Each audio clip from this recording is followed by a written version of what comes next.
Le Zimbabwe vient tout juste d'adopter une loi, une réforme qui va profondément modifier son économie et ainsi la vie de tous les citoyens grâce à la monnaie numérique, autrement dit la crypto-monnaie. On se rappelle très certainement que depuis plusieurs années, le Zimbabwe et les Zimbabwéens souffrent énormément à cause de ce qu'on appelle l'hyperinflation. Ça signifie tout simplement que le prix des marchandises augmente tellement, tout simplement parce que l'argent perd sa valeur. Aujourd'hui, on en parle dans cette vidéo en détail et surtout, je vais te faire comprendre les implications de la crypto-monnaie dans cette affaire.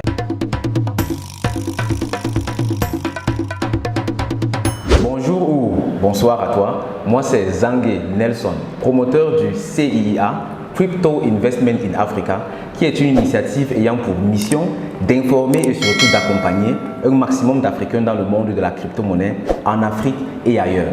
Nous le faisons parce que nous sommes plus que convaincus que la crypto-monnaie a réellement le potentiel de désenclaver l'Afrique financièrement.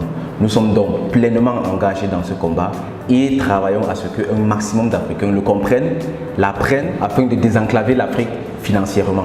Nous nous battons donc au quotidien afin qu'un maximum d'Africains comprennent la crypto-monnaie et la blockchain et sachent l'utiliser afin que cette nouvelle technologie, cette révolution soit bénéfique d'abord pour soi en tant que personne et ensuite pour nous tous en tant que communauté, en tant que continent.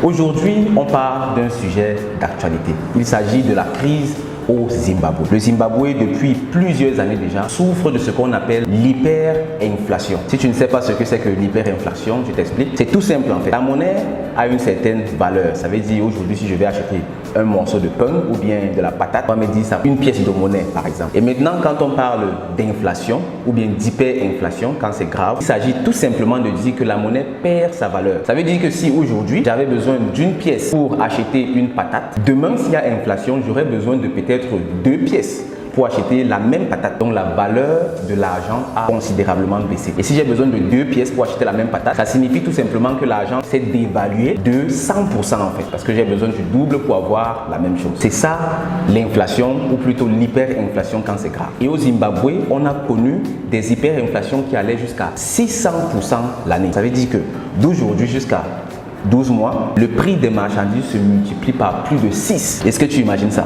C'est très grave. Et la crise que ça crée, c'est une crise de confiance. Les gens ont de moins en moins confiance en cette monnaie. Et ça devient un cercle vicieux dans lequel nous sommes et on est entraîné vers le fond, vers le fond, vers le fond. Ce qui fait que depuis plusieurs années, les Zimbabwéens souffrent de cette hyperinflation-là. Tu ne peux pas garder l'argent à la maison parce que tu as peur que si tu gardes l'argent aujourd'hui, demain en allant acheter quelque chose, ça aura perdu de la valeur et puis tu ne pourras plus avoir ce que tu voulais acheter en fait. Pourtant, à la veille, ça coûtait par exemple 10 pièces, mais aujourd'hui on te dit que les 10 pièces ne suffisent plus. C'est ça l'hyperinflation et c'est ça les conséquences. Ce qui fait que c'est plus que urgent pour le Zimbabwe, c'est plus que urgent pour le gouvernement de remédier à cela. Parce que ça, c'est réellement un chemin sans retour vers la perdition totale. Plusieurs mesures ont été prises, plusieurs choses ont été essayées.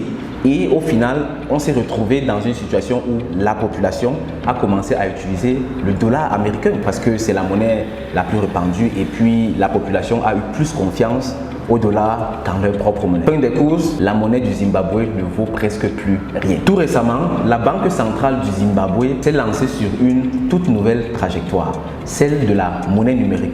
Autrement dit, la crypto-monnaie. Ils se sont demandé qu'est-ce qu'on peut faire afin d'être beaucoup plus souverain sur le plan financier, sur le plan économique. Parce qu'il faut savoir que quand ta monnaie est adossée à d'autres monnaies, quand ta monnaie dépend d'autres monnaies, d'autres devises, il devient très difficile de la gérer sans se frotter aux interactions avec les autres. Et ici, le Zimbabwe, on connaît un peu le contexte. C'est un contexte qui est très problématique, surtout avec les multiples sanctions, les multiples restrictions auxquelles le Zimbabwe fait face. Il fallait donc trouver une solution qui soit beaucoup plus indépendante, une solution qui soit beaucoup plus souveraine. Et la crypto-monnaie a donc été la solution. Ici, on parle comme ça des CBDC, Central Bank Digital Currency.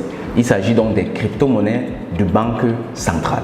Et la particularité avec la crypto-monnaie qui a été adoptée par la Banque centrale du Zimbabwe est que celle-ci est adossée à l'or. L'or qu'on connaît, le métal précieux, la réserve de valeur. Les mécanismes de création des crypto-monnaies, on en parlera avec le temps dans d'autres vidéos.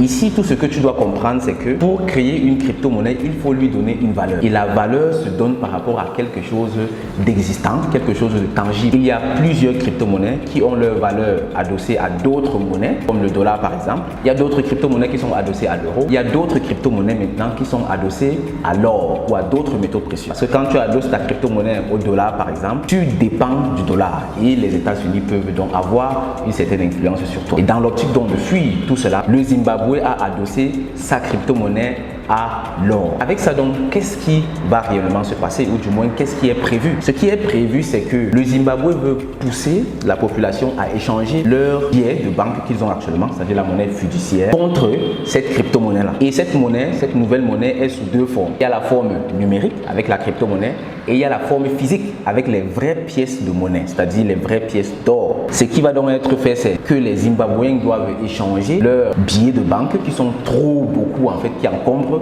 contre ces pièces de monnaie ou contre l'équivalent numérique, c'est-à-dire contre la crypto-monnaie. Et c'est donc comme ça une relance de l'économie. Ici, j'aimerais particulièrement attirer ton attention sur le caractère particulier de la crypto-monnaie. Nous sommes à une ère où les choses vont tellement, on a de nouveaux outils, on a des challenges et la crypto-monnaie se positionne comme étant une solution très particulière parce qu'elle permet aux individus, c'est-à-dire à toi et à moi, ou aux institutions, aux États, d'avoir réellement leur liberté financière. Ça touche tout le monde, ça me touche moi personnellement quand je veux faire des transactions internationales par exemple, ou bien des transactions pair à pair. Je suis obligé de passer par des banques. Avec la crypto-monnaie, je peux être beaucoup plus souverain et transacter donc mon argent directement vers la personne avec qui je vais échanger. Maintenant, quelles leçons retenir? Quelles leçons pour l'Afrique? Ce que nous devons retenir en tant qu'Africains, c'est que chaque époque a ses armes. Et aujourd'hui, en 2023 au 21e siècle, les armes technologiques qui doivent être utilisées par l'Afrique, par les Africains, sont entre autres les monnaies numériques, la crypto-monnaie, la blockchain, qui sont une solution claire aux multiples problèmes que nous avons aujourd'hui. Je t'invite donc vivement, en tant qu'Africain, à t'intéresser à ce qu'on appelle la crypto-monnaie et la blockchain. Ce n'est qu'ainsi qu'on pourra réellement comprendre les enjeux derrière tous ces agissements et réellement se positionner afin qu'ensemble, nous travaillons donc comme ça dans la même direction qui est celle de la libération financière de l'Afrique grâce aux crypto-monnaies et à la blockchain. Nous voici donc arrivés au terme de cette vidéo. J'espère qu'elle a été très instructive pour toi. Je t'invite vivement à faire des recherches supplémentaires afin d'avoir beaucoup plus d'informations par rapport. Aussi, n'oublie surtout pas de liker, de t'abonner et de partager cette vidéo avec un maximum de personnes afin que nous soyons tous informés. Merci une fois de plus de m'avoir écouté. On se retrouve dans une prochaine vidéo. Au revoir, bye bye.